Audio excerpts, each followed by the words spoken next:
ঐতিহ্যবাহী মহেশখালী শ্রী শ্রী আদিনাথ রামসীতা মন্দিরের আগামী ৩ বছরের জন্য নতুন পরিচালনা কমিটি গঠন করা হয়েছে।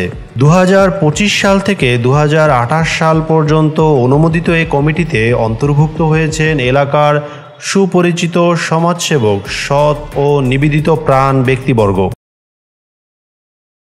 কমিটির সভাপতি নির্বাচিত হয়েছেন শ্রী প্রদীপ দে এবং সহসভাপতি হিসেবে দায়িত্ব পেয়েছেন শ্রী রতন দে। সাধারণ সম্পাদক হয়েছেন শ্রী জনি দাস এবং সহ সাধারণ সম্পাদক হিসেবে রয়েছেন শ্রী রূপন দে। অর্থ সম্পাদক হিসেবে দায়িত্ব পালন করবেন শ্রী কিশোর পাল কানু এবং সহ অর্থ সম্পাদক হয়েছেন শ্রী সুমন দে। সাংগঠনিক সম্পাদক নির্বাচিত হয়েছেন শ্রী রাজীব দাস, সহ সাংগঠনিক সম্পাদক শ্রী রাজীব দে। প্রচার সম্পাদক হয়েছেন শ্রী শচীন দে এবং সহ প্রচার সম্পাদক হিসাবে রয়েছেন শ্রী মানিক দে।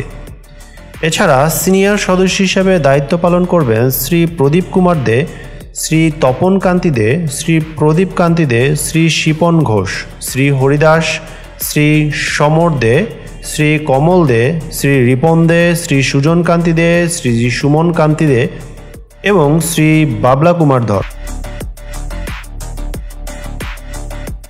নতুন কমিটি অনুমোদনের পর স্থানীয় গণমান্য ব্যক্তিবর্গের জানিয়েছেন, এ কমিটির নেতৃত্বে মন্দিরের সার্বিক উন্নয়ন, পূজা পার্বণ আয়োজন, সামাজিক কল্যাণমূলক উদ্যোগ, ধর্মীয় কার্যক্রম আরও বেগবান হবে।